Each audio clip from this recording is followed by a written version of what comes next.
सभी का स्वागत है और अब लेते हैं खबर विशेष की ये खबर। निष्पक्ष और निर्भीक पत्रकारिता के लिए आप सभी सहयोग करें। चंडीगढ़ शहर के व्यापारियों में आज जबरदस्त गुस्सा देखने को मिला है और इसी के कारण ट्रिब्यून चौक को जाम करके रखा व्यापारियों ने। कई डिमांड है, कई मांगे हैं। हर बार नेता सभी आते हैं और चुनाव के टाइम में तरह तरह की बातें करके मैनिफेस्टो में अलग अलग मांगे रख करके और फिर बाद में जो होता है वो सबको पता है। और इसी का नतीजा है कि आज व्यापारियों में ज़बरदस्त गुस्सा है और ट्रिब्यून चौक को जाम कर दिया। क्या था पूरा मसला, जरा सा शहर को और देश को भी बताएं। आज इंडस्ट्रियल एरिया के एक जॉइंट फार्म, उनकी जो 4-5 एसोसिएशन हैं, उन्होंने मिलकर एक प्रोटेस्ट धरना रखा हुआ था। मेनली इंडस्ट्रियल एरिया की प्रॉब्लम्स, और कई प्रॉब्लम ऐसी हैं जो व्यापार की भी हैं, जो सेक्टरों में भी हैं और इंडस्ट्रियल एरिया में भी हैं। तो उन्होंने हमें ये कहा था कि आप हमें सपोर्ट करिए। तो हम उनकी सपोर्ट पे 25-30 व्यापार मंडल के मेंबर वहाँ धरने में गए थे और सुबह 10:30 से 12:30 तक हमने उनको धरने में सपोर्ट किया है। और इशू ये थे, एक तो वहाँ आजकल OTS स्कीम, वैट असेसमेंट हो रही हैं 7-7 साल पुरानी, उसमें लोगों को करोड़ों रुपए के नोटिस निकाले जा रहे हैं।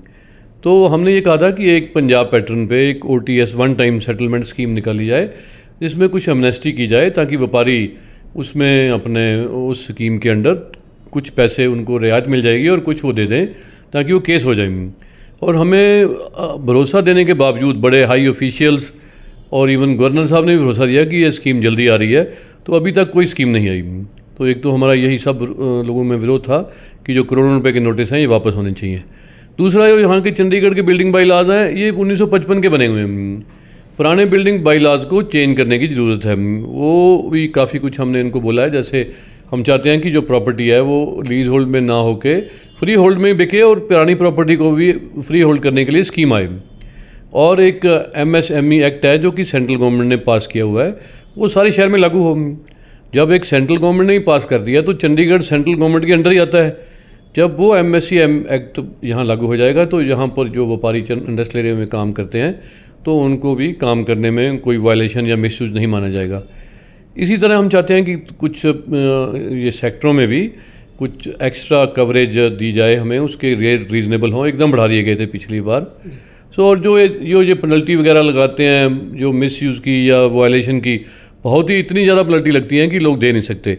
इसको भी रैशनलाइज करने के लिए हमने बोला हुआ है और ये यहाँ पर स्कीम बना के MHO को भी गई भी हुई है, तो उसको भी रैशनलाइज करके पुराने रेटों पे लाया जाए ताकि यदि कोई पेनल्टी किसी को लगे तो रीज़नेबल हो, जो लोग दे सकें। सो ये सारी चीज़ें थी, एक बिल्डिंग बाई लॉज की और वैट असेसमेंट की। मेनली ये 2 इशू थे। इसको हम चाहते हैं कि प्रशासन हमारी बात सुने। अभी थोड़े दिन बाद, पहले तो कल ही थी एडवाइजरी काउंसिल की मीटिंग, अब थोड़े दिन बाद शायद 19 को उन्होंने रखी है, तो हम ये मुद्दे वहाँ भी उठाएंगे। हमारे व्यापारियों के 7-8 मेंबर एडवाइजरी काउंसिल की मीटिंग भी में, मतलब उसमें मेंबर भी हैं। और यदि फिर भी हमारे ये मसले अभी हमारी और प्रशासन ने ध्यान नहीं दिया या पॉलिटिकल पार्टियों ने ध्यान नहीं दिया, तो ये एजिटेशन हम सारे शहर में फैलेगी।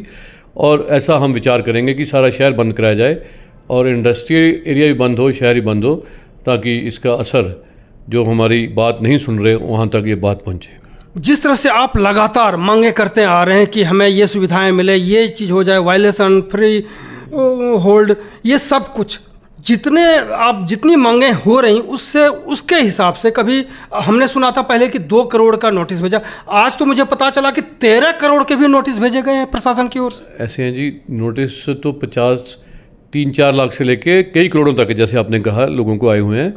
तो हमने पहले कहा था, अब हमने ये एजिटेशनल अप्रोच ले लिया है कि यदि हमारे काम नहीं होंगे तो हम एजिटेशन भी करेंगे। और एडवाइजरी काउंसिल की जैसे मीटिंग आ रही है उसमें भी रखेंगे। और अभी गवर्नर साहब नए आए हैं तो हमें उम्मीद है, हम उनके पास उनका वेलकम करने गए थे, उन्होंने हमें बुलाया है, हमने फिर रिक्वेस्ट किया कि हमें टाइम दिया जाए। तो एक मेमोरेंडम लेके हम नए गवर्नर के पास भी जाएंगे। हमें उम्मीद है कि जो नए आए हैं तो हमारी बातों को विवेक से देखेंगे और जो हमारे जेन्युइन मुद्दे हैं वो सॉल्व करेंगे। यदि नहीं होंगे तो फिर दूसरा रास्ता तो एजुकेशन का होता है, वो चल ही रहा है। सवाल उठता है कि हर 3 साल पे अधिकारी बदल जाते हैं, हर 5 साल पे गवर्नर बदल जाते हैं, यानी कि चंडीगढ़ का जो एडमिनिस्ट्रेटर है वो बदल जाते हैं। हर बार आप नए प्रेजेंटेशन लेकर के जाते हैं, तो ये तो पिछले कई सालों से चल रहा है। क्या जो वोट लेने के लिए आते हैं, बड़ी बड़ी बातें करते हैं, कभी इनसे सपोर्ट मिला, या आज भी अगर धरना प्रदर्शन आप कर रहे हैं तो क्या वो लोग आए जिनको आपने चुन करके पार्लियामेंट में भेजा? इसके लिए तो मुझे लगता है कि एक सिस्टम को चेंज करने की ज़रूरत है। मुझे लगता है कि चंडीगढ़ में ही या तो असेंबली बने या कोई ऐसा रास्ता निकाला जाए कि जो हमारे जनप्रतिनिधि हैं उनके हाथ में पावर आए, ना कि जो बाहर से लोग आते हैं, बेशक ऑफिसर हैं, बेशक वो एडमिनिस्ट्रेटर है, वो भी राजस्थान से आए हैं, पहले भी अलग अलग स्टेटों से आते हैं, 3-4 साल लगा के चले जाते हैं। कोई यहाँ के लोकल लोगों के हाथ में पावर आए, ताकि जब इलेक्शन आए तो हम, यदि हमारे काम नहीं हो तो हम उनके अगेंस्ट वोट डाल सकें।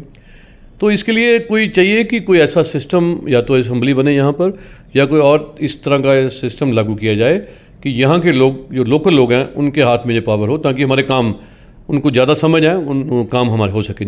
फिलहाल इसकी कोई संभावना नहीं है, तो फिर क्या फिलहाल जो बीमारी है वो ख़त्म नहीं होगी? फिलहाल तो हमने, अभी गवर्नर नए आए तो हमें थोड़ी उम्मीद की लहर जागी है कि नए गवर्नर आए हैं, उन्होंने हमें कहा भी है कि आप हमारे पास आओ, हम आपके मसले सॉल्व करेंगे। अभी कुछ टाइम तो हम देखेंगे कि नए गवर्नर के हम उम्मीद जैसे जागी है तो हमारे मसले सॉल्व हों। यदि नहीं सॉल्व होते तो फिर दूसरा रास्ता तो एजिटेशन का ही होता है। बिल्कुल। तो कुल मिलाकर के डिमांड इनकी जो है वर्षों से, आज मतलब 2 साल 3 साल 5 साल नहीं, कम से कम 30-40 सालों से एक ही मांग है, और इस मांग को लगातार ये करते आए हैं। बीच बीच में ये लोग आंदोलन प्रदर्शन भी करते हैं, लेकिन सुनवाई नहीं होती। व्यापारियों को के साथ व्यापार करने वाले जो वोट के व्यापार करते हैं, वो ऐसे ही सपना दिखा करके वोट ले जाते हैं, और लेकिन स्थिति वहीं की वहीं रहती है। बहुत बहुत धन्यवाद बात करने के लिए। थैंक यू, धन्यवाद जी। CNE न्यूज़ के साथ बने रहने के लिए आप सभी का बहुत बहुत धन्यवाद।